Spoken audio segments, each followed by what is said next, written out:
Hello everyone, मैं प्रदीप कुमार आगाज IAS institute में आप सभी का स्वागत करता हूं। तो आइए आज के इस वीडियो में हम लोग बात करने वाले हैं अंतरराष्ट्रीय संबंध से रिलेटेड यूपीएससी के प्रीलिम्स और मेंस के लिए जितने भी मोस्ट इंपोर्टेंट टॉपिक है हम आप लोगों के लिए लेकर आए हैं। तो आइए देखते हैं। तो देखिए, प्रीलिम्स के लिए जो टॉपिक है वो भारत चीन संबंध है और एससीओ, G20 और जीडीपी, और मेंस के लिए जो टॉपिक है भारत चीन संबंध है। तो चलिए हम यूपीएससी के प्रीलिम्स और मेंस के इन सभी टॉपिक के बारे में पूरे विस्तार से चर्चा करते हैं। तो आइए देखिए चर्चा में क्यों है। तो देखिए, संघाई सहयोग संगठन और G20 की अध्यक्षता के साथ ही भारत चीन पर लगातार नजर रखे हुए है। और चीन के विकास के प्रमुख क्षेत्र क्या है, आइए हम लोग समझते हैं। तो स्थिर वृद्धि जो है वो वर्ष 2022 में चीन की अर्थव्यवस्था में 3% की वृद्धि हुई है और चीन का सकल घरेलू उत्पाद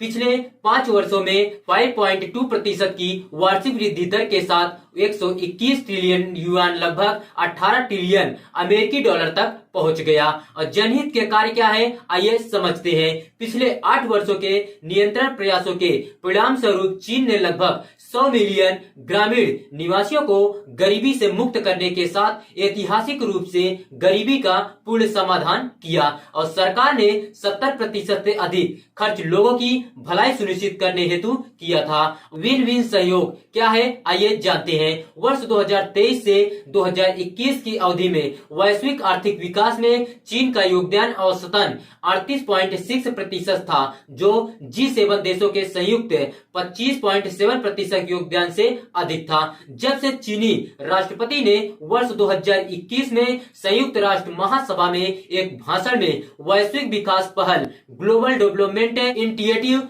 GDI का प्रस्ताव रखा, तब से 100 से अधिक देशों ने अपना समर्थन व्यक्त किया है और 60 से अधिक देश GDI के ग्रुप ऑफ फ्रेंड्स में शामिल हो गए हैं। चीन और भारत के बीच व्यापार का परिदृश्य क्या है, आइए देखते हैं। अमेरिका के बाद चीन भारत का दूसरा सबसे बड़ा व्यापारिक साझेदार है और चीन और भारत महत्वपूर्ण व्यापारिक भागीदार और एवं द्विपक्षीय व्यापार वर्ष 2022 में 135.984 बिलियन अमेरिकी डॉलर तक पहुंच गया। व्यापार घाटे के बावजूद भारत द्वारा चीन से उपकरणों और सामग्रियों का आयात मेड इन इंडिया उत्पादों की कुल लागत को कम करता है। साथ ही भारतीय टाउन स्ट्रीम उद्योगों एवं उपभोक्ताओं को लाभ प्रदान करता है। भारतीय निर्यात की प्रतिस्पर्धात्मकता को बढ़ाता है तथा वैश्विक औद्योगिक और आपूर्ति श्रृंखलाओं में भारत के एकीकरण की सुविधा प्रदान करता है।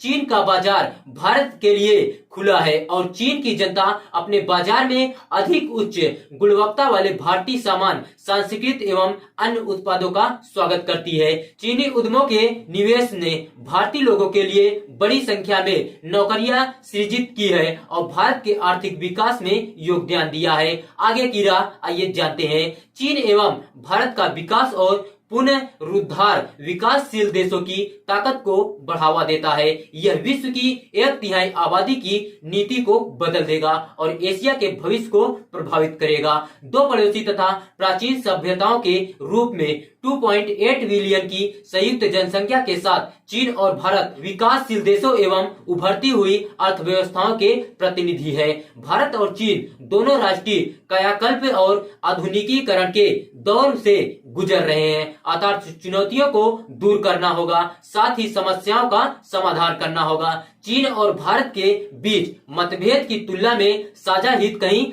अधिक है।